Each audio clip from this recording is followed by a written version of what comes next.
It is time for our first game. The Danes, Astralis versus Dignitas is about to go down, and this is one that I'm looking forward to hearing your thoughts on. We'll be expanding upon it in just a moment, but of course this is the start of Group A as well. Gents, this isn't your first time in Cologne. Have you managed to get a quick taste of the local delicacies? Have you had yourself a currywurst? I had some currywurst. Yeah, what do you think? Yeah, not bad. It's all right. I've had it before, mate. It just felt like they just kind of put curry in chopped sausage. I've actually been to Cologne many times before. It's just that, you know, things weren't working out with me in ESL, so I didn't. But now you're friends, and it's good to have you here, Duncan. Paid friends, sort of like when the rich kid. Yeah, he's putting on a front. He's putting on a front. But I mean, I saw him in full ESL apparel yesterday. I was. So, full sellout. Check out Yanko's Twitter. Talking of Yanko's Twitter, the arena, I'm sold out. There's his Twitter. It's going to pop up in a moment. Yanko, dude. You were selling out for me, Alex. I'm the master sellout now. I love it. I have to embrace it. I got booed for doing a promo yesterday over in London. Anyway, go Yanko. What have you got for me? How you doing, man? And how are you feeling about Group A? I'm doing great, Alex. It's great to be here, and I feel that the first matchup we got coming up is particularly interesting, obviously because of the the roster swap, and we have Cajun, the longtime member of Astralis, now on the Dignitas lineup. So yeah, maybe a bit of a grudge match as well for him. It definitely does feel. I'm feeling slight grudge match vibes, especially considering the fact that like Cajun B has. Sitting there, like if you look at the roster of Dignitas and how far they've gotten in majors, it's just Cajun B is just head and shoulders above the rest of Dignitas. Maybe he'll be able to carry them through. You feeling good about this group, Blue? Does it feel like a slow start, perhaps? Not necessarily. I think that this game is actually going to be quite an interesting one. With basically, as Zenko mentioned, the potential for Cajun B to come in and find revenge, essentially, for clean up his unceremonious removal from the team. Not sure how I feel about the nickname, the Cleaner, but he chose it. I'm pretty sure it was his decision. We spoke to Astralis about that one. We'll be talking more about Astralis and Dignitas in just a moment. But first, we're going to have a quick look at a preview of what this group has to offer from the players themselves.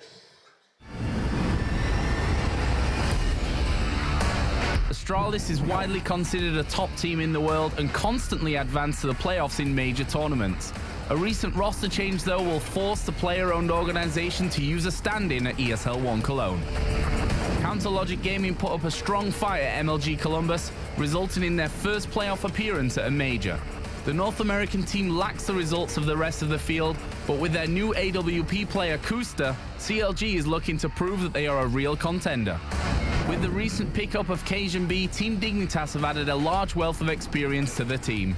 However, the Danish and Norwegian players had a tough run in the Katowice qualifier, going 3-2 and only just making it on through to the major. One of the bigger underdogs of the tournament, Gambit have been given another chance to show their skill at a major championship after going out in the groups at MLG Columbus. Even with a surprising win against Team Envious, proving that they can compete with the best, the CIS team were not able to advance through the tournament.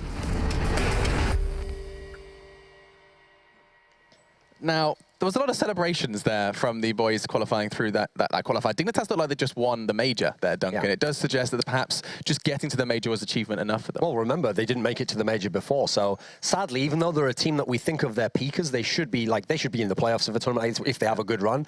For them, just making it here again was a big deal, and they had to secure that first. So in a way, I can understand it. Unfortunately, you do think if you're confident enough that you think you're going to go deep in the major, that should be kind of like, we've been here before, boys. We should be in this major. To me, they feel like the European version of Immortals, right? They're a good team, had some good tournament showings, but when it comes to the major, they somehow always seem to struggle.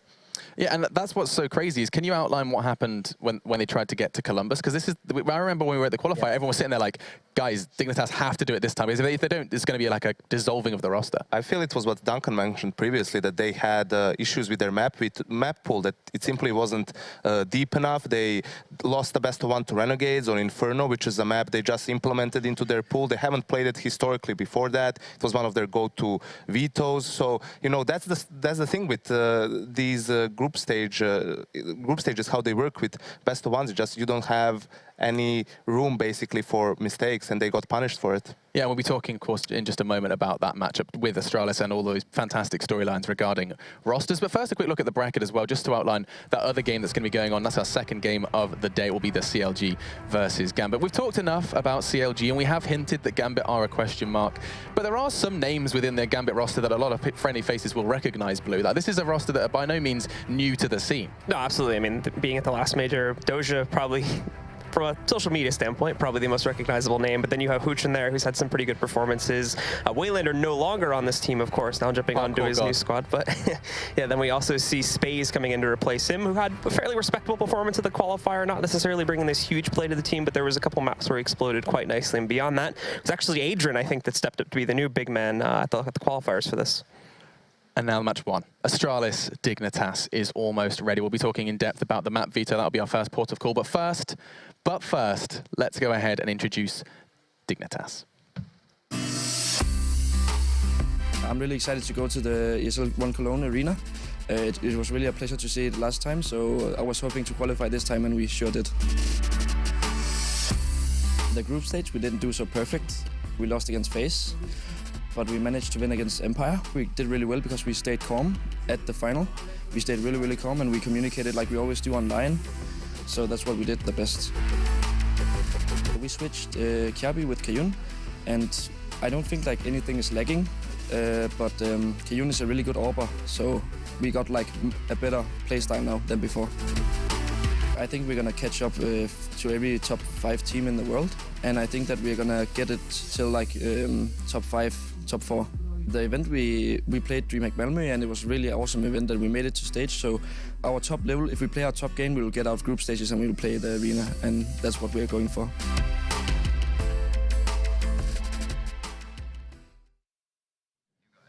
And there they are. Once again, we get a little taste of what these names have to offer. Now, you guys already hailed them as the kind of European immortals. I quite like that. Janko, those were the words out of your mouth. The name we just saw primarily there was Config. Now, this is his first major. Would you say there's a lot riding on it for this guy, this youngster? I would say so, especially for this team. I mean, prior to the departure of Kirby, he was actually after the departure of Kirby, he's kind of the main star of the team, the young gun with KGB coming in as the more experienced player. So I feel that he can be inconsistent online. I feel that online he's had some amazing performances. Even when Kirby was still on the team, he was kind of leading the way in a sense. So I'm really interested to see whether he will show up or not here. I feel that he kind of has to. If he has a slow tournament, they are in danger of being upset by Gambit, perhaps. I think the biggest issue is if we don't actually see players like Config and KGB showing up, is if we look back to the qualifiers, a lot of their games had such top-heavy performances with regards to mainly KGB and Config. Tensky suffered to a huge degree at the qualifiers. He was really having a lot of trouble just getting himself even on like the scoreboard with a couple frags in a few of those matches. So if players like him aren't showing up, and then we also don't see the big players like Config coming to the table, then this team is going to have a lot of trouble trying to close out rounds. That was actually going to be my following question. I'll direct it to you, Duncan. Is he the source of their firepower? I mean, I feel like there's quite a lot of big names on the Dignitas roster. Yeah, the thing is, for me, I focus mainly on KGB because the difference is Config is someone where he's got the potential to be a very good player one day. Maybe one day he will be like the Kirby, the device of the day.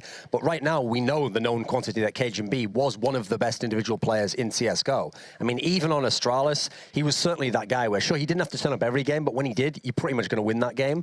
And if you go further back in time, before he was on this team, he was actually, you have to remember, removed from when Astralis used to be Dignitas. He was removed from the team because they didn't get along with him personality-wise.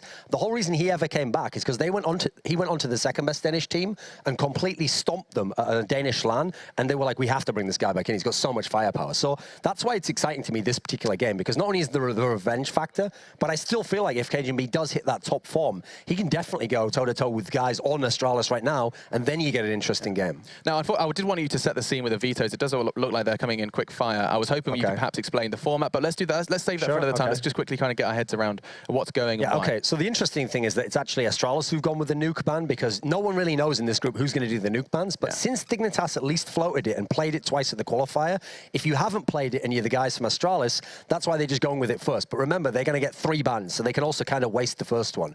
Train ban from the Dignitas guys is just because it's a map that they do not play over in Dignitas, and historically, Astralis do like that map, whether they're the best on it or not. Now, the ban of Cobblestone from Astralis, another standard one, not only for this matchup, but for Astralis. It's historically the map they don't play. They did try it a bit recently, didn't work for them. Cobblestone, actually the specialist map of the old Dignitas lineup. Dust 2 banned from the guys from Dignitas. Here's a map that they have actually been playing recently, but they were telling me, like ignore the stats, that's not our best map in any way. Meanwhile, another historical Astralis map that used to be very good. Interestingly, a KGB map, so we're not going to see that. And then the ban of Cash from the guys from Astralis is because they tried it a little bit. It's another one that they're not sure on. Meanwhile, you go over to the guys from Dignitas. Interestingly enough, they don't really play it either, so we were left with a scenario where it was going to be Mirage or Overpass. I think both teams were like, we're fine with those two maps, actually. That's actually one that they wouldn't mind. But interestingly, since it comes Overpass, this, at least with the Kirby lineup, was by far the best map of the Kirby era of the Astralis team, actually. So I think, like, actually, if you're the guys from Astralis, you're really happy with how the randomizer came out. And I'd love to talk about this in depth, but it does seem like the players are so keen to start the major, they have already started playing. So we're going to throw it to the casters then. Astralis Dignitas is on Overpass. We'll be talking a lot more in the post-match about this, considering just how good Astralis have been on this map. That's probably what they would have been saying for a little while longer. Anyway, Anders and Semler are going to be the first to start ESL One Cologne with a bang. It's Astralis versus Dignitas, and there's a Dane on the casting desk. And casters, take it away. Thank you very much, Alex. Definitely appreciate that. And yes, we are getting live. It's our first game of the major. Semler, I'm excited. So I'm wondering, is he implying that you're going to be biased there, you know? Like, do I have to worry when I cast G2 and Envy, you know, French teams, or the North American teams, or the Swedish teams? It gets confusing with me, but, like, you're a Dane. The real question is, do your biases even out over time? Do they sort of, you know... That's what goes on in my head, right? You know, it's just like perpetual winning. That's what it's all about, you know? I'm just always ahead, no matter which team is playing. All right. That's how the game is rigged. It's there are more Danish players on one team than another here, so maybe just like that. The Astralis Twitter account were tweeting at me earlier and saying that, you know, I should retain hope. You know, I still have some faith in them. Yeah, because that's been your thing for a while now, right? Like, you've been struggling. Astralis, you know, they've been struggling recently, and so your inner fanboy is constantly getting beat up. It's been a really rough ride, I think, for anyone who sort of wanted to support Astralis, and it hasn't become easier just by the fact that now, you know, suddenly they have Glaive on the lineup, and obviously Desk has been talking about that. Now we're live in the game, and it is going to be Astralis starting on the terrorist side, already moving up by the restrooms and trying to see if they could find a way in. Cajun holding close. He's got Rubino out here as well. They're falling back, or at least trying to. And they're not going to get caught, it seems. That was a bit risky for a moment.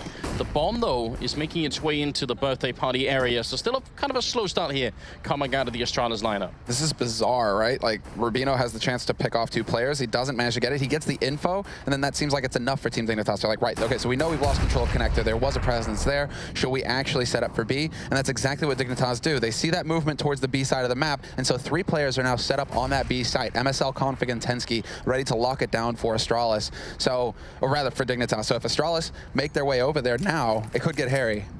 Yes, they've got a very good setup, and this is where it really matters that you've done your homework. Maybe Astralis tend to do this a lot. Maybe this is something that Dignitas have already spotted and seen. MSL has been doing a lot of work, I think. So we'll see if it's going to pay off or not. They could still get hit pretty badly. There are 2 smokes coming in, so we'll see if the 3 members of Dignitas in sight here are actually going to have any opening to get some of those shots in. And Tensky, you could see he's in a good position so far. No smokes are covering him.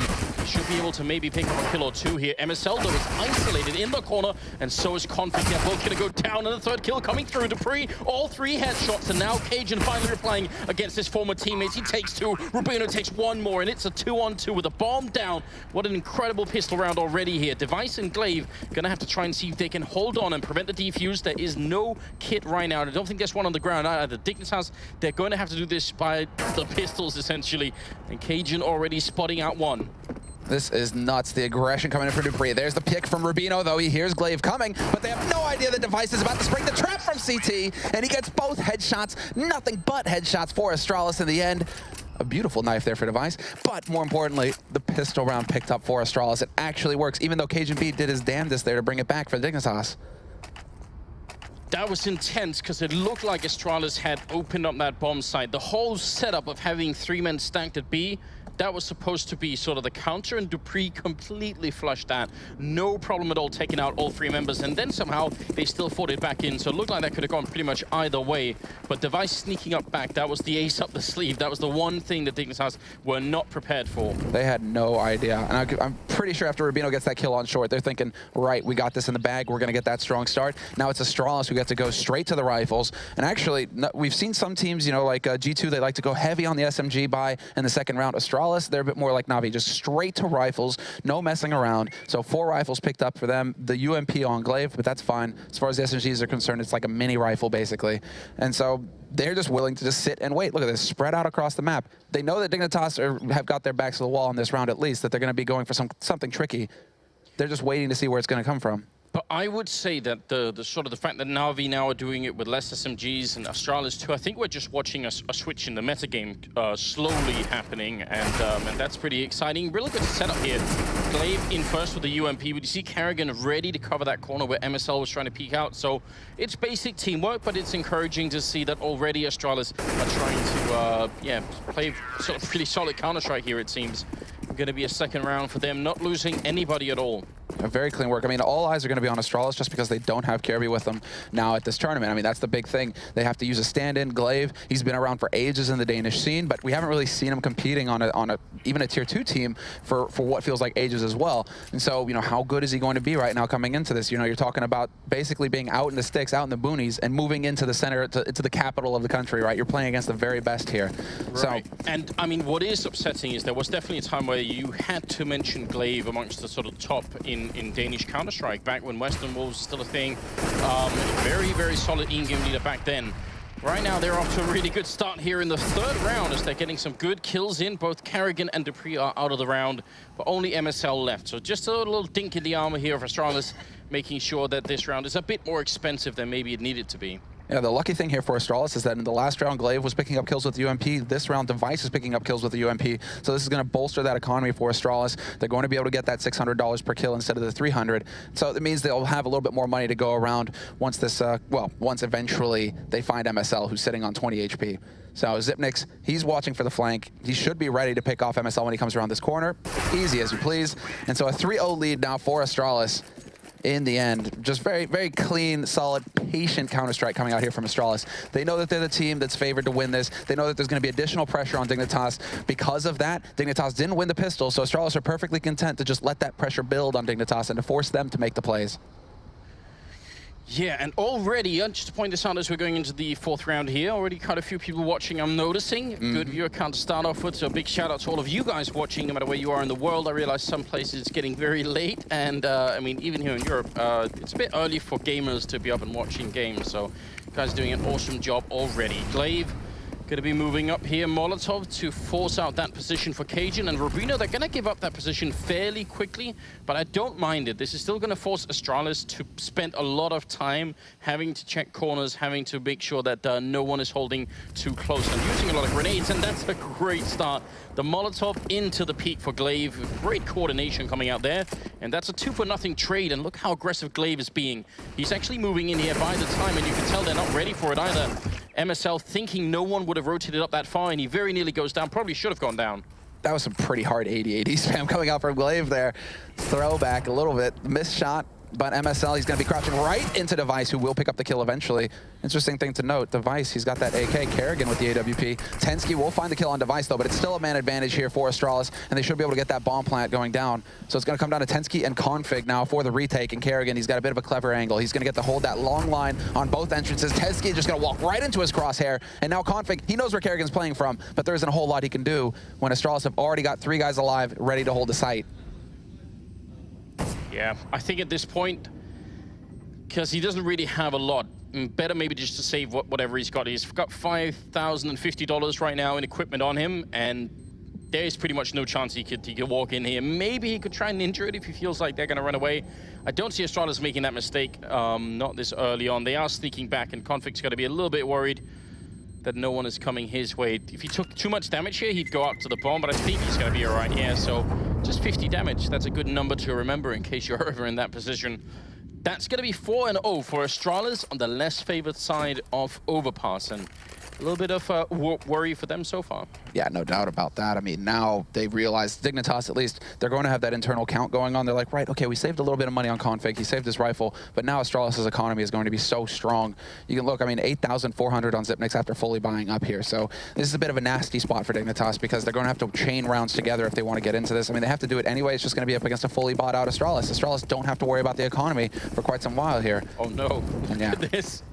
They're actually pushing quite heavily towards the B bomb side. Again, they're using Glaive, it seems, as the first guy in. And I mean, if you have someone who is the stand-in, who's not sort of part of the core team, why not have him run first into the bomb side and check out what's going on? It'll be less of a loss than maybe it will be later on if you put Dupree or Device or someone else in there first.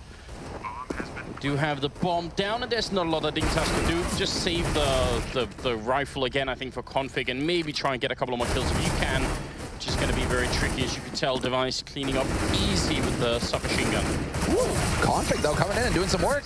Device with that MP7, he'll get a quad kill in the end and save a rifle, so just a perfect round for Device as far as he's concerned. But Config does actually make it a little bit more expensive. I just like this from Astralis. They realize, all right, well, where can you really go aggressive if you're on CT and you're ecoing? It's either mid or it's long. Those are the two favorite spots for CT's teams to really try and push in and try and catch the terrorist side off guard, right? So Astralis, they're like, right, we'll completely disregard that part of the map and we'll run straight on to B. It's a perfect call coming in from Kerrigan. And I'm actually wondering, does Glaive actually have any say, in the calling right now? Is he there to help out Kerrigan a little bit in the mid round, because he used to be a big in-game leader as well for the Danish teams.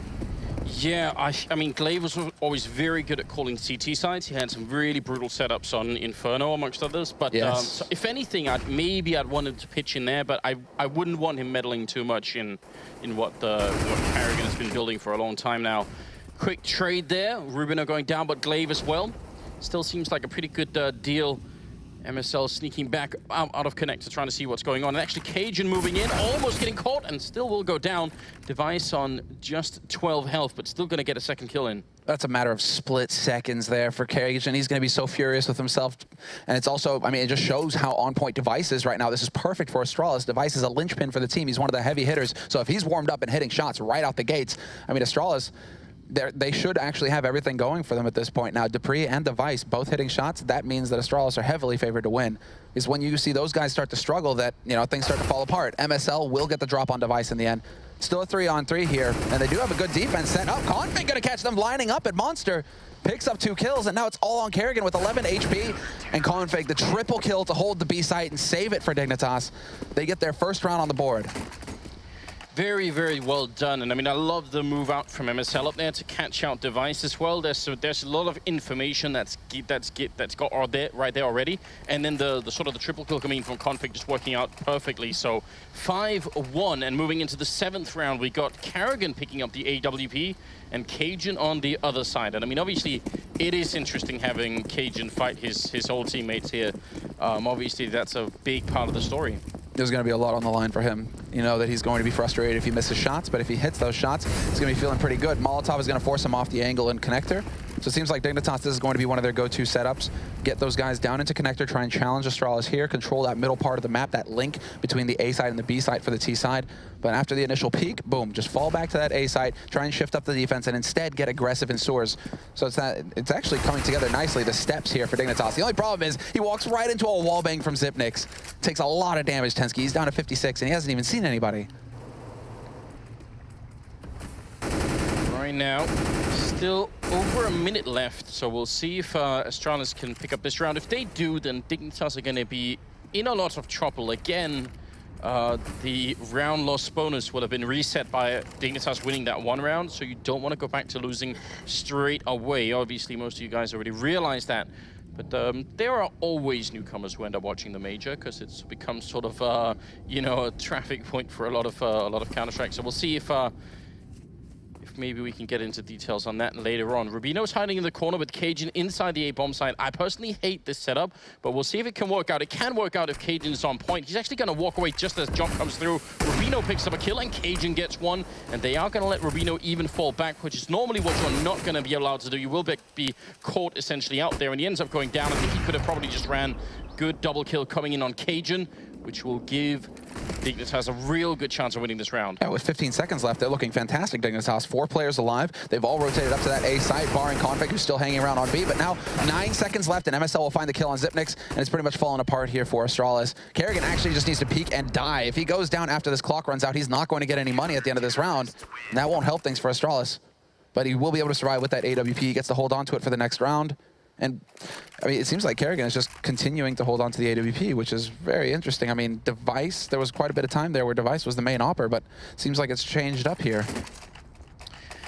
Yes, interesting development right now. Astralis not even getting into a position where they could properly execute onto a bomb site. They got picked off way before that happened, and that setup ultimately worked out well because Cajun got 2 of the shots in, so in that respect, a pretty good job, I would say, on Dignitas, who do need to pick up almost every round from here on out. I don't think they can allow Astralis to get much more than 5 or 6 rounds as a sort of a breaking point almost for the CT side.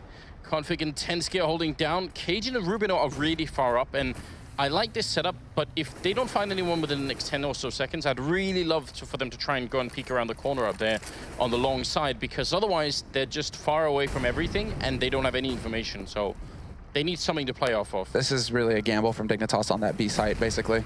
This is like, okay, you're not seeing anything on long, but you already have all 3 players here on the B side holding solid. Tensky's been boosted up on the site as well to look into connector. And there were a couple players there just a few seconds ago for Astralis. Dupree still waiting for Tensky to go for his usual peek on short.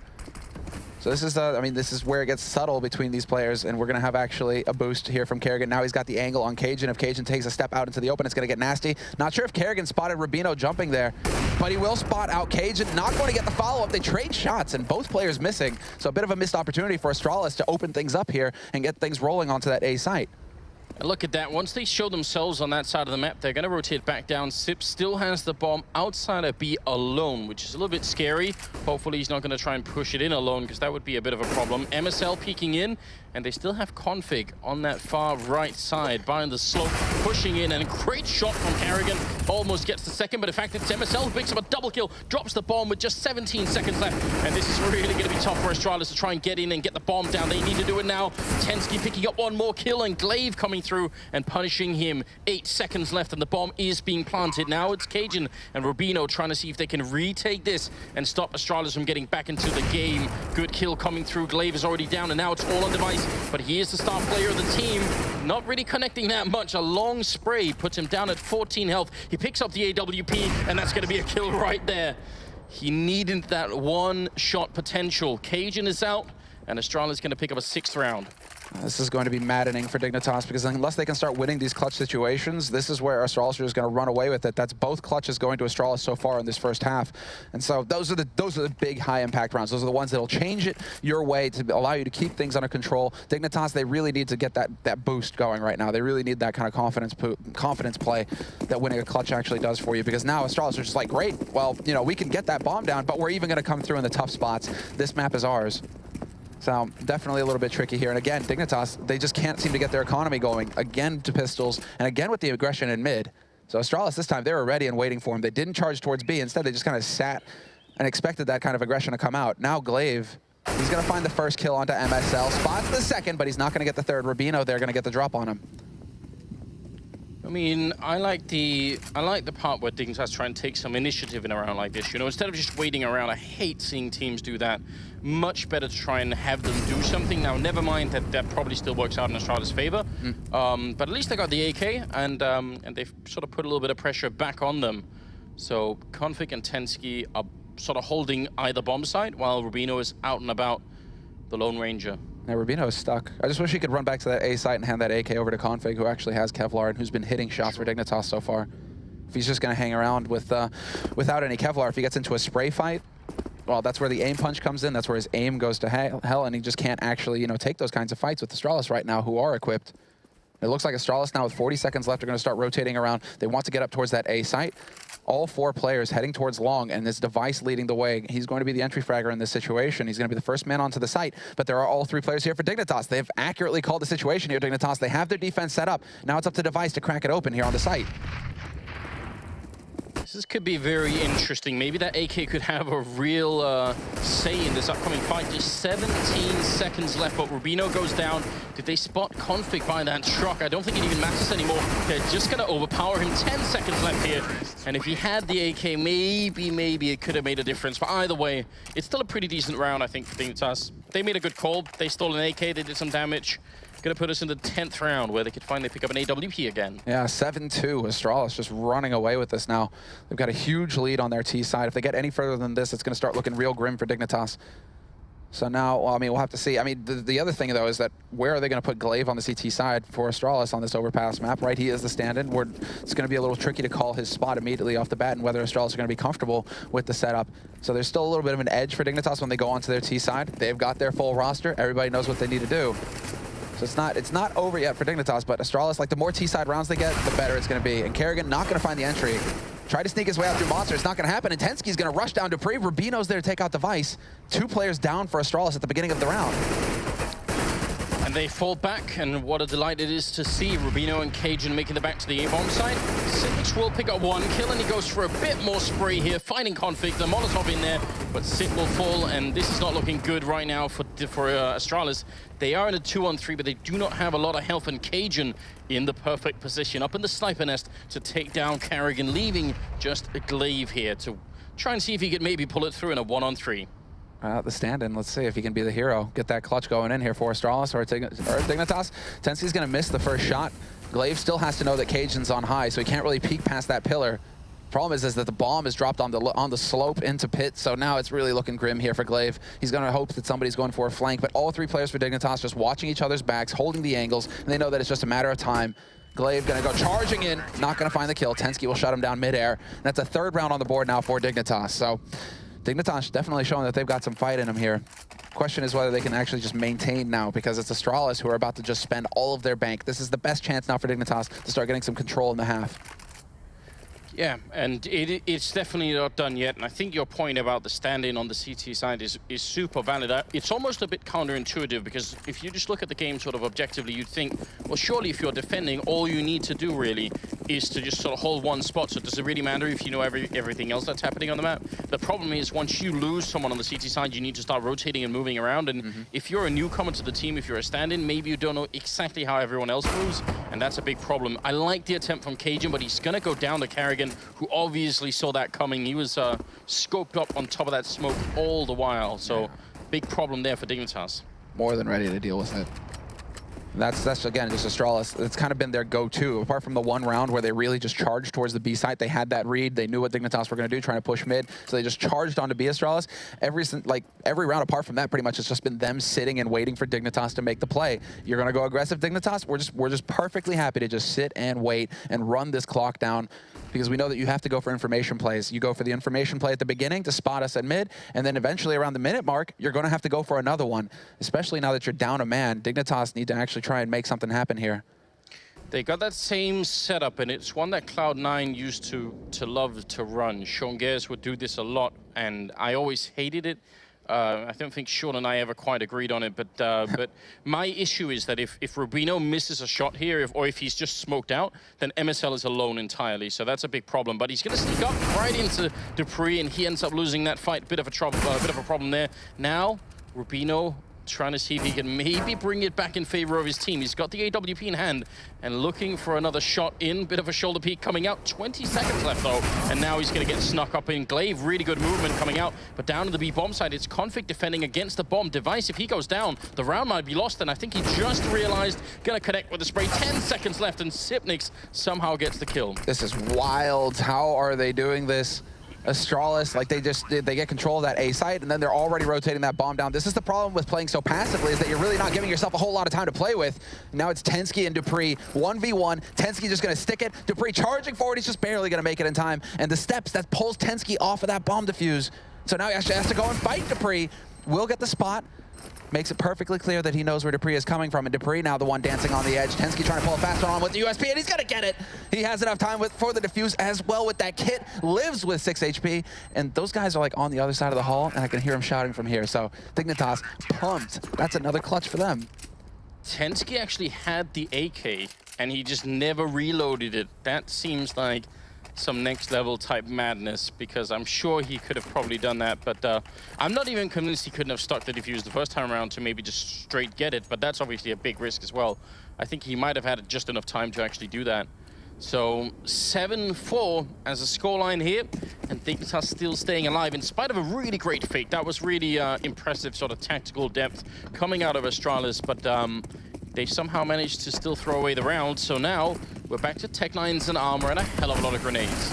Yeah, just straight force here, no respect. And it's going to be the charge out onto the B site. The bomb is waiting by Monster, but they've got control of stores. There's going to be going straight up short, and it's on Tensky and Config now to hold. Config did a lot of damage in the last round, and he continues to do so here. He takes down Dupree. Tensky on the side is going to spot the wrap from Carrigan, but it is still a 3-on-3 somehow. Astralis are finding these trade kills, and they will get a bomb plant. Oh, how did Device get that kill on Tensky? Cajun was scoped up there, so he got the instant return, but that looked a bit ridiculous now. The bomb is planted a little bit further back than you normally would, so that's going to really help out Astralis. Again, not really a standard plant, and I absolutely love that. That smoke is going to help out a little bit. And Sip now hiding in the corner. They're going to boost on top to see if they can maybe spot it. Glaive is in a great position. He jumps and gets the kill on Rubino. And now all on Cajun. And this is not easy. He has got the kid. He's going to hold it down. He's actually got his back turned. He's just going to commit to it. And it will be Glaive the stand-in, picking up a triple kill here and making it 8 rounds for Astralis. Very good job indeed. And speaking of Glaive, overall, doing a pretty good job. 11 kills on him. Device on the top, which is what we like to see. But the fact that Glaive is doing fairly well right now, that's a sign of worry, I think, for everybody else who's in the tournament. Yeah, he's holding his own right now. Lady Luck giving him a bit of a wink in that round as well. I mean, he lives 2 HP. Like, if he jumps to spot Rubino, he should die. Like, just die. Rubino's already watching short. He should just never make it through. So Rubino falls short for his team in that round. Unfortunately for Dignitas, they're back to pistols. It's almost like the theme of this first half. They'll get around where they have rifles, great, but then they're right back to pistols again, and it's Astralis controlling the situation. Glaive with the pop flash attempt over in connector, and again, Team Dignitas, they are trying to set up a lot of traps over here in connector this time around. They've got 3 players ready and waiting with the triangle. Yeah, you would think, wouldn't you, that it was the police that would sort of always have money, being government funded and everything. Right. But apparently that's not the case right now, and it does cause a lot of trouble. And it also almost a sign of desperation that they did go for the buy up here, that they didn't try and save, right? That means they know they're under a lot of pressure to try and get back into it. And again, a very slow and careful style coming out. The only one taking any risk, again, is Glaive. And oh no, MSL The smoke went saved. off. It went off too late. He actually threw the smoke to cancel it. That's almost worse, isn't it? Right? Like insult to injury. He actually throws the smoke and it doesn't go off in time to save him. Oh, that's painful. All right, well. A little embarrassing for MSL. Still, they do trade 1 for 1, so the setup works. And this time, the guy who picks up the AK has Kevlar. Rubino, he's got that gun once again, so let's see if he can actually put it to good use here, because he is going to be on that A site. He gets spotted immediately by Device. Device looking to try to pounce on this. 28 seconds left in the round. Again, Astralis, they keep running down this clock.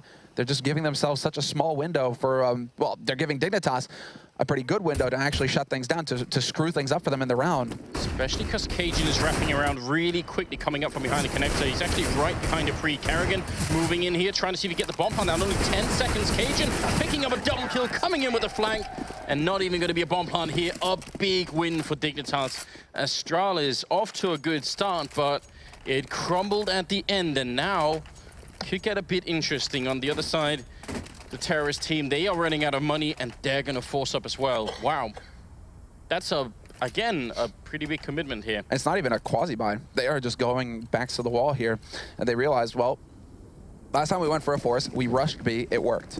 So let's just keep doing that. We have 2 rounds left in this half. If we get a bomb plant, we'll be able to force again in the next round. And so Astralis, yeah, they're just rinsing and repeating. They've only rushed B, and it's, again, just straight in. There's the HE to try and slow things up. They body block the smoke grenade. Kerrigan takes point, spots the man behind Toxic, and he will find the kill just before going down, but Config is still alive in pit, and he gets both kills. This is quickly falling apart now for Astralis as Config just wipes them out. The ace for Config. And that was perfectly played by him, falling back, sacrificing his teammate, sure, but if you're going to get all 5 kills behind it, that's a worthy bait. That makes perfect sense. Yeah, great intuition coming out of Config as well. He does a pretty cool mix of playing very defensively, and then he actually, as they're setting up, he switches into playing aggressively once again. So just tries to catch them off in the middle of that push. That's going to put us in the 15th round, the last of the half here. And Astralis, either way, they're going to be satisfied with 8 rounds, but it's encouraging to see Dignitas starting to come alive a little bit here, and especially with Config getting an ace like that, should maybe put the team into overdrive, or at least encourage them a little bit. Well, this bodes well for Dignitas. If Config is awake and he's hitting shots, he's one of the key players along with Cajun B. Both of them have been doing a fair job here for Dignitas so far. And well, again, they deliver. MSL is going to find Kerrigan at Cajun B, picks off Zipmix, and Cajun B will end the half. 2 kills, 3 kills total for him in the last round, and that's 7-8. Dignitas trail. But now they go into that T side, and if they win that pistol, it's going to be just brutal here for Astralis to try and get their heads in this game. But we're going to take a quick break here at the half before we get into the second one. So guys, don't go anywhere. We'll be right back.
Welcome back, ladies and gentlemen. Here we go. It is Dignitas and Astralis, and you see some highlights here from the first half. Config getting a triple, and he went on later on to get an ace as well in one round. So overall, he played extremely well for Dignitas. Might have been the main factor to keep his team in the first half. It does finish 8-7 in favor of Astralis, so they are going to be feeling quite good about that overall result. We'll see how it goes here in the second half. What do you think? If we want to just look at straight kills right now, Config and Cajun, they're the only guys sitting in the mid-teens. The rest of the teammates, Tensk, MSL, and Rubino, sitting on single digits right now. So it's like the two heavy hitters for the team that you have to look to have an impact for Dignitas to win are delivering. Now, what will tip things in Dignitas' favor is if a third player starts to wake up. You know, Rubino, if he starts to actually, you know, hit some key shots. He's had some success down at Connector in the first half on the CT side. Now on the T side, you know, is he going to be able to wake up and start, you know, leading the team in there to actually pick up these rounds? Not really seeing it just yet, but at least Config and Cajun, those are like all eyes are going to be on those two guys to actually deliver here for Dignitas. Yes, and this is such a weird matchup just because of the domestic element. Obviously, so many Danish people playing against each other. Here also the fact, even worse, that Cajun used to play with the Astralis team, so he will know a lot about how they approach things and just their behavioral patterns in general. There are so many aspects of this match that make it quite hard to predict. But I mean, Astralis, you got to put them as favorites right now. Still, even with Glaive playing, I think that's going to be the main point to take away. Now we'll see if they could do just well on the CT side. It's now Cajun charging up with the whole rest of the team behind him. Dupree got to get back behind cover, otherwise the Glock train would simply run him over, and he realizes that much. He spotted two as well. Kerrigan will be able to go for the confirmation, and he's going to get overrun. Config there to trade the kill on MSL, and now he's got a P2K to play with. That's actually, it's Rubino robbing him of the P2K. Still, that one-shot headshot potential is there now for Dignitas, so that's going to make Astralis a little antsy. Look at Device.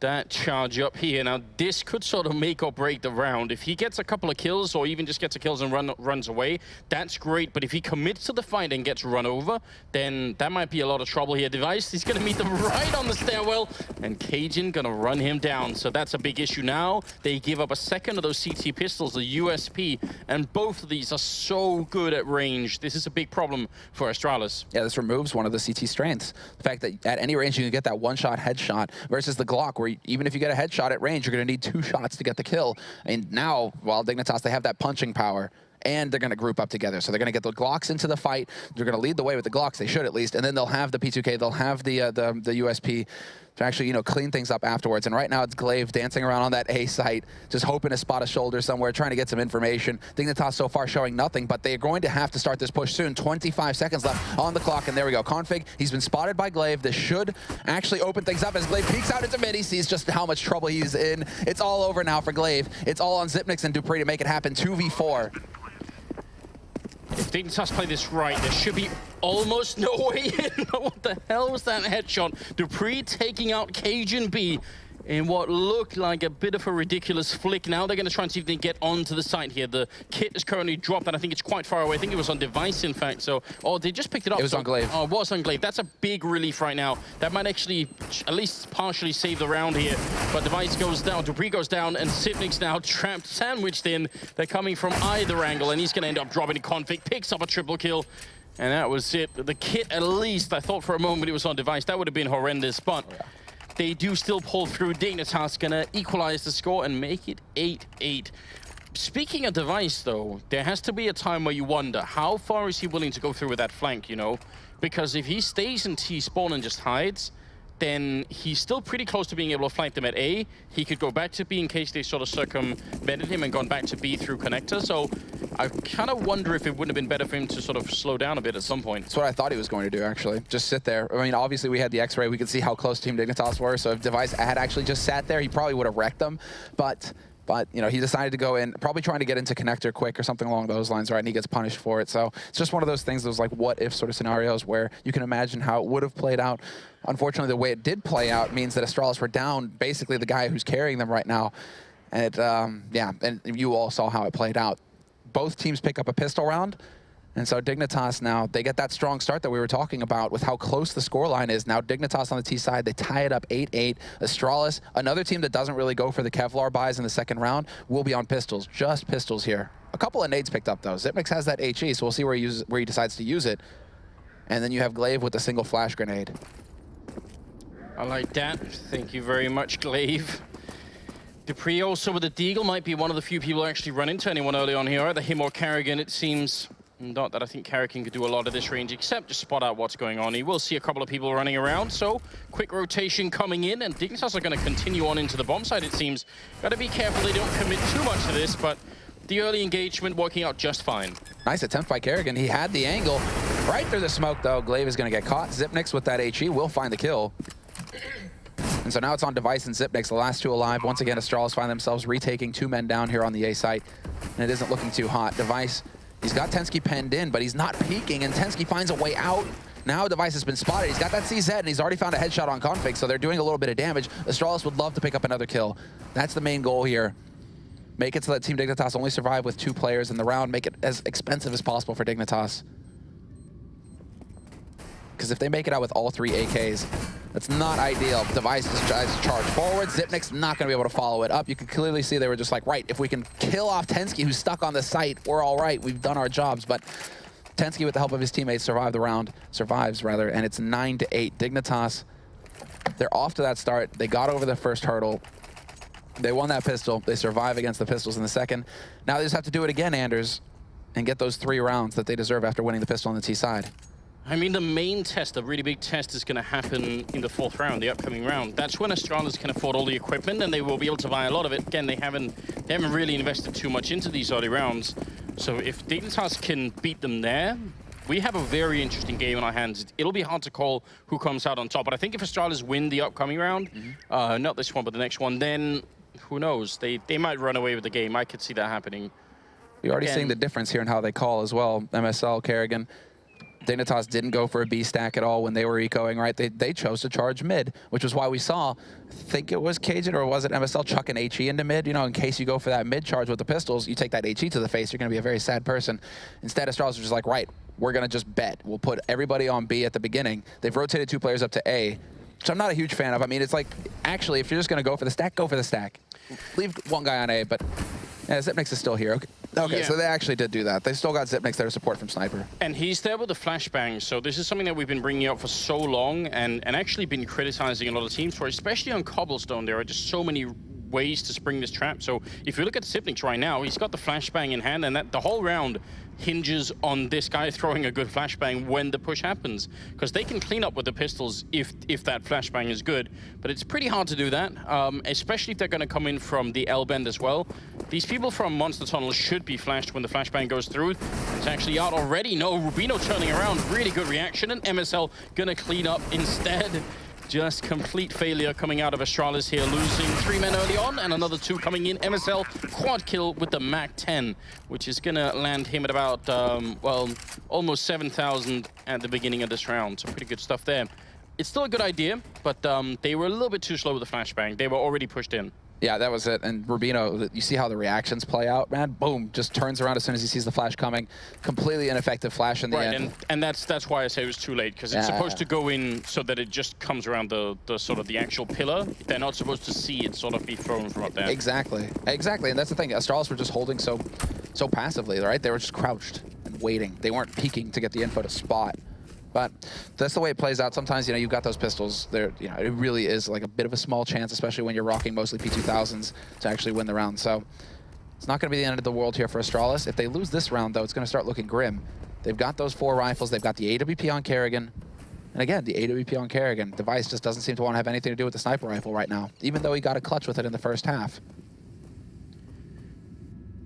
It's hard to tell sometimes, and I mean, we don't know what they've been practicing, but this is a team that has had that challenge for a while, you know, who actually picks it up. And when Cajun sort of was picked up on the team originally, that was supposed to be his job, and then he wasn't too consistent with it. Then they try and make Device the main one, and I guess now Carrigan doing a little bit of everything, it seems.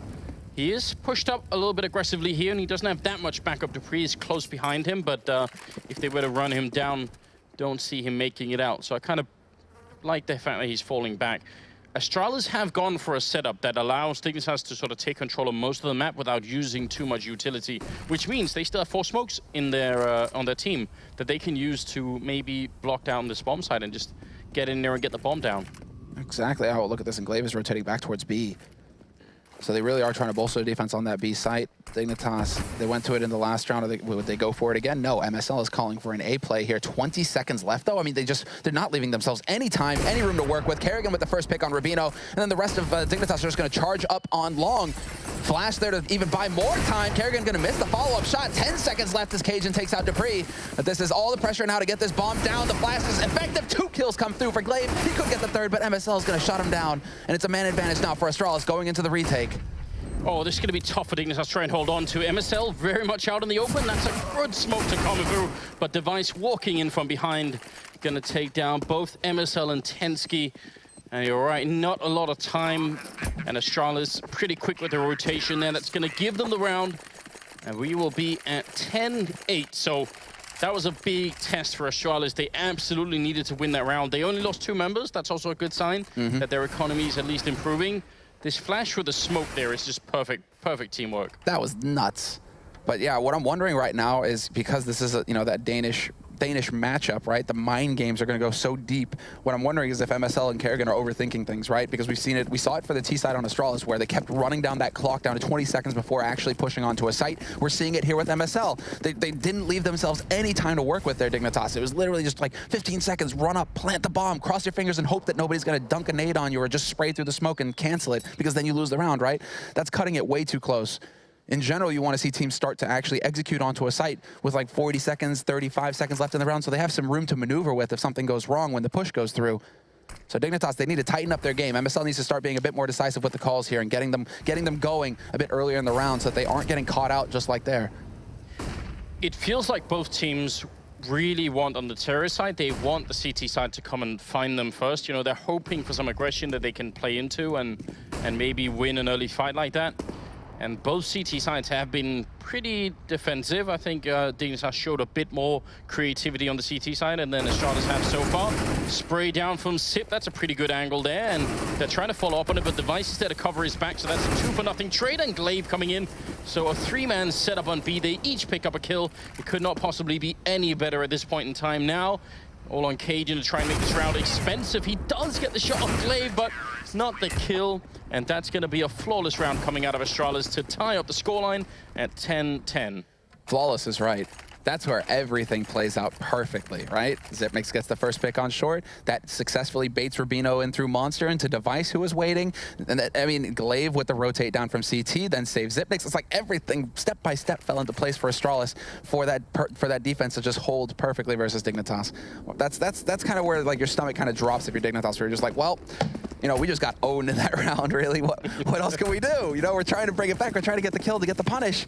But Astralis were one step ahead the entire time. And now look at this from Kerrigan, man. He is aggressive, and there's pistols coming at him right around the corner. He's going to be able to pick up the kill, and he has support from his teammate in connector. Dupree, though, getting headshot down to 64.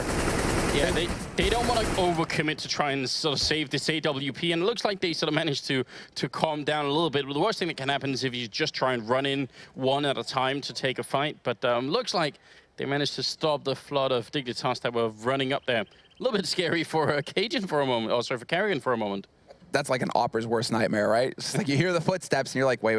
I hear a lot of footsteps. Sounds like a herd coming at me, not just like the single lone gunman. That was the troop. And if you're an opera, you've got one shot and then you're back onto your pistol and you're just hoping that the guy isn't going to be there to trade on you the way he should be with Tech 9s, right? So yeah, definitely a little bit of a scary situation, but they managed to keep the control. Astralis now lead 11-10. And ever since picking up that first gun round, I mean, things have been looking up here for Astralis. Dignitas now, they've got rifles again. Cajun, no AWP for him. It's just the AKs across the board here for Dignitas and a healthy nade count. So let's see if they just decide to be a little bit more decisive. If they actually decide to get in here and be a bit more aggressive, that's what I'm looking for here for Dignitas. They just need to get out there and charge into the defense, just beat Astralis straight up. Well, again, very quick. It very nearly worked last time with pistols, so why not try it with rifles? They're going to go for a quick trade here. Flashbang comes out. Tensky's low on health and flashed in the corner. Glaive doing a very good job. I don't think he needs to recommit to this, and he can't fall back, unfortunately, trying his best there. And I think he got some help. Some flashbangs coming out from behind, but he still ended up going down. So now 3-on-3 here, and this is a much quicker round coming out of Dignitas. Device and Sipnix, though, are in good position to try and deal with this. if they lose this round, Dignitas, they're going to be so frustrated just because they literally went for that. They're like, right, enough of the sitting around and waiting, charge at them, take the fight to them, look for the headshots. If you've gone through all of your options and then this one fails you, it's going to be looking grim. But CageNB's there to open things up. He takes down Xyp9x. Device still crouching on the site, though, has a chance to step in here and actually have an impact, but he gets forced off the angle. He decides to give it up, and that bomb is going to get planted. They line up for Device, but he misses the second kill, and it's all on Karrigan now, 1v2. Oh man, what a round already now. Karrigan here, he's got a smoke. He's going to put it close to try and fake them out. He's got the AWPs. That smoke is going to do a lot for him. They have to go and peek him now every once in a while. A Molotov also coming in. He's up on top of the box. He's going to get the first kill. Config reveals himself, and there it is. Karrigan clutching it. Oh, this man has had so many rounds in his life where it gets so close, and this is one of the few times he actually does it. And that was masterful play. He uses the smoke and then forces them to go and peek. He picks them off, and I think Config, if he hadn't fired that rifle, then Karrigan would have been hard for him to check that corner. He wouldn't have known to check it. So just a tiny, tiny error. Look at Karrigan. He doesn't know that Config is there until he fires that gun. Oh, man. That's a big round. That might be one of the pivotal rounds here between these two teams. Oh, absolutely. That's going to completely turn things. Not only did you get beat up at the beginning of the round when you chose to go ultra aggressive, but then you lose a clutch to Karrigan. Not saying like that like it's a bad thing, you know, but you're right. I mean, we've seen a lot of situations where Karrigan, he gets 3 kills, 2 kills, but he fails to get the last one and clutch it for his team. This time, against Dignitas, it actually works. And while Dignitas, again, they're looking to change things up. They're going to go for an aggressive push onto the B site. There's the flash to open things up. Device trades places, gets back into that smoke. Actually, I think it looks like Config realized it, though, and Device is going to try and come out. Not going to happen. He gets shut down. And there we go. Now everything works out perfectly for Dignitas. Just a simple flash. Everybody runs in, no fear, and they get the job done. Yes, and that flashbang was thrown over from Toxic instead, so that's a pretty good job there. Just trying to make sure that that there wasn't any audio cue. You know, if they had underhand thrown that flash in the tunnel itself, then they could have maybe heard that, and it would have been interesting. I love the fact that and you're absolutely right, that Config saw that somehow. He realized that Devices walked into the smoke, because otherwise things could get real tricky. Well, now, I mean, that's a feel-good moment for Dignitas. You got beat up in a clutch in the last round. This time, everything goes according to plan. You even changed it up where you go towards the B site. Haven't been really hitting it too hard, so things are looking up here. We're looking at Xyp9x, actually, who's trailing a little bit here on Astralis. If you look at the scoreboard, just the scoreboard, right, with the kills, Xyp9x is still sitting on single digits, whereas the rest of his team are starting to get into the teens. dupreeh, Karrigan, kind of lagging behind on Device and Glaive, though. I mean, it's still mind-blowing to see that Glaive is the one who's right up there with Device right now. 21 kills for him. It has to make you wonder, you know, how Astralis decided to set up the CT. Did they just actually ask Glaive, like, right, where do you play? And just make your stand-in as effective as possible and just gave him his spots? It could be something like that. I mean, he's also going to be playing with less pressure because for all he knows, this is just a one-time thing until Kjaerbye's back in it. Now, I did tweet quite a while ago when they announced this was happening. I said, this is probably going to end up like some sort of liquid Kuster situation where Glaive does really well, and suddenly everyone is like, well, should they keep Glaive and you know, never mind Kjaerbye? I tweeted that because I thought that would be, you know, a good little prediction to put in, but... Get your fix on the drama. Of course, you know, of course. I doubt it very seriously, in all honesty, but, you know, from Astralis' point of view, if they could make it out of the group here, I mean, this is the easiest group by some margin, but still, if they can make it out, considering they're not playing with their real lineup, even that, I think, would be sort of a bit of a victory. And then anything beyond that, I guess we'll see how it goes. Right now, MSL sneaking on down through connector. There is dupreeh and Karrigan. And this time dupreeh, he wants to check that corner, and Cajun's on the other side. Now that setup is there. I mean, 3 players waiting, and now the push comes through. Cajun rewarded. Again, you have to remind people that Cajun, he's playing against his old team, so he's waiting for the push to come out. Maybe he's thinking, right, so if we show ourselves over here, what Astralis used to do with this, or the tendency of my teammate was this, he would do this. You know, right, he has all this inside info that he gets to play off of now, which is just going to make Astralis' life a little bit more difficult. dupreeh, you know, he finds that out.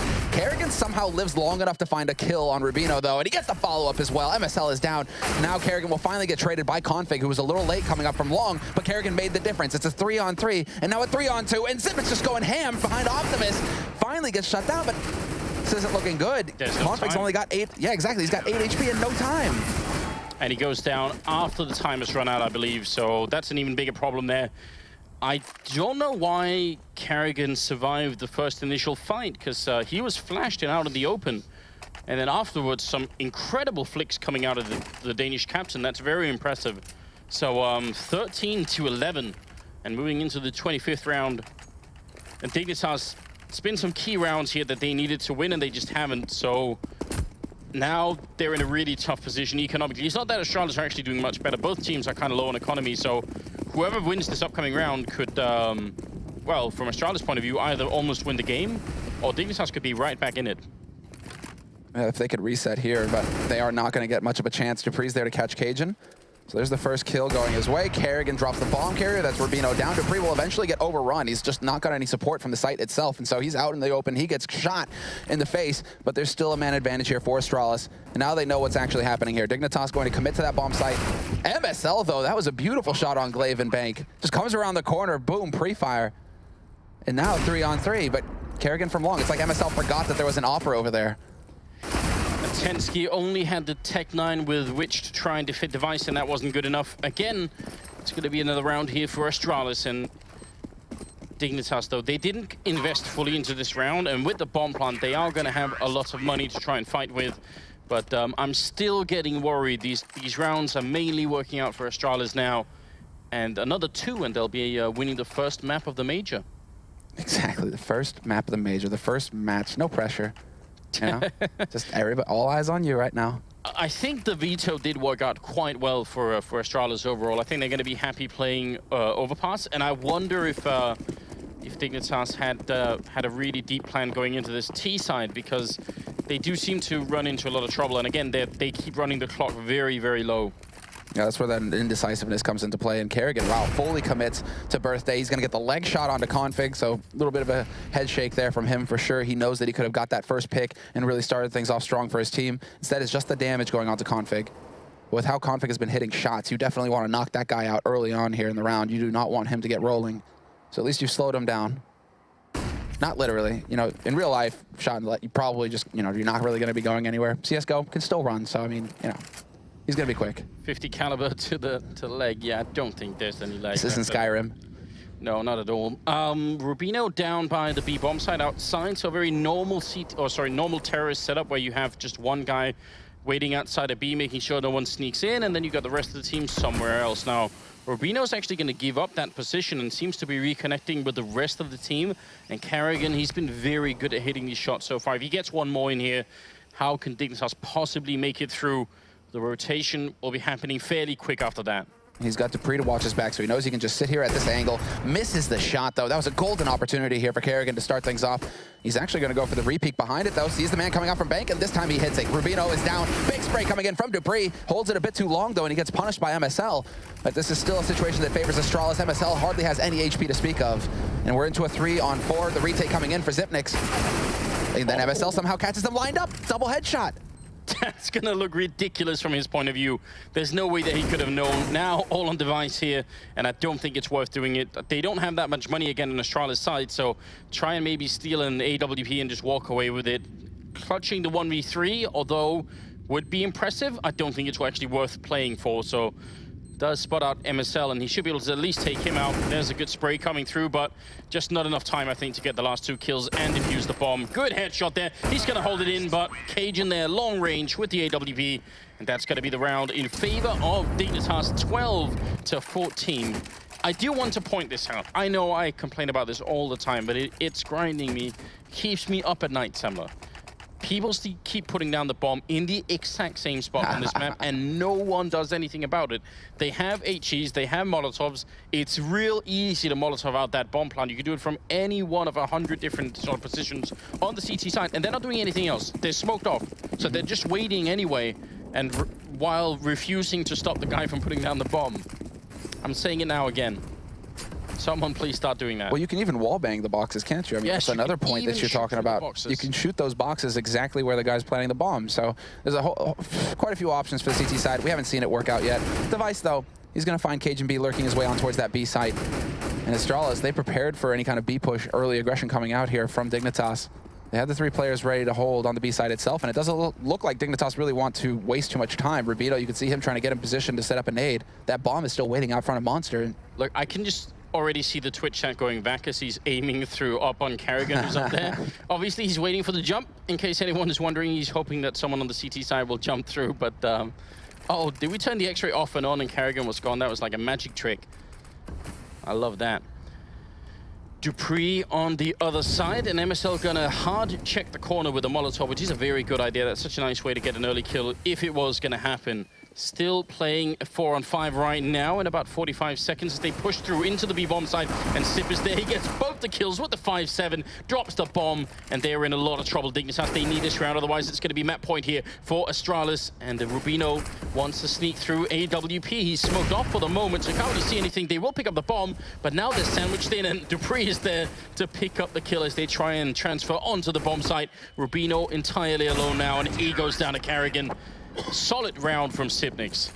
And I got to give it to Dupree.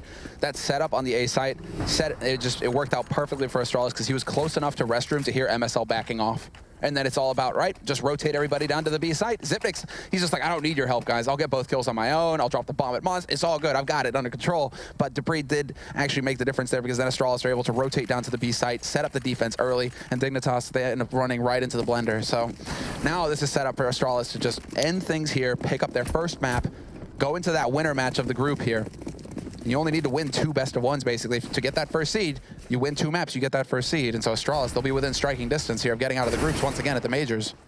And to try and keep the dream alive, Dignitas really only have pistols and armor. What a horrible way to play the 28th round. Dupree taking down 2 and going for a 3rd. Still 7 bullets left. Cajun coming through the smoke and the pistols out. It's going to be Dupree to pick up a quad kill and make it 16-12 in favor of Astralis. High fives all around here as the favored team do make it through in the first match at least of this major tournament. It's Device at 27 kills, Glaive at 22, and that's got to be the surprising factor here. The fact that the stand-in turned up this much. I'm not sure Dignitas were ready for that either. That's to me exactly the biggest part of this. I mean, Device, we expect him to lead the way. Dupree, he had a high impact on that T side. He got a lot of entry kills for his team. That's all he has to do. And then on the CT side, right, hit the shots. All eyes were going to be on Glaive to see, was he going to be lagging behind? Was he going to be able to actually, you know, carry his weight? And he certainly did, man. He even took some weight off of Zipnix's back, you know, at one point, just like, right, I've got you, don't worry. And he just did so much work for Astralis that really this Astralis team looks quite solid versus Dignitas here. Yeah, and actually another sort of idea, another fact that I just realized as well is obviously that Sonic, who's the coach of Astralis, used to be the coach for Dignitas as well. He sort of, you know, slipped on over. So there's so much sort of weird intersection going on between these two teams. What a way to get started for the major. Very close game. Could have gone either way, but it ended up in favor of Astralis. We are going to have a full breakdown when I'm just thinking about this incestuous Danish scene where everybody's, you know, goes with everybody, and that's how it works. You know, it sounds kind of French as well. We'll see more French teams later, though. So maybe there could be a French-Danish team at one point in time. We'll discuss that when we come back after the break, and we obviously have more games coming up, so stay with us. We'll be back soon.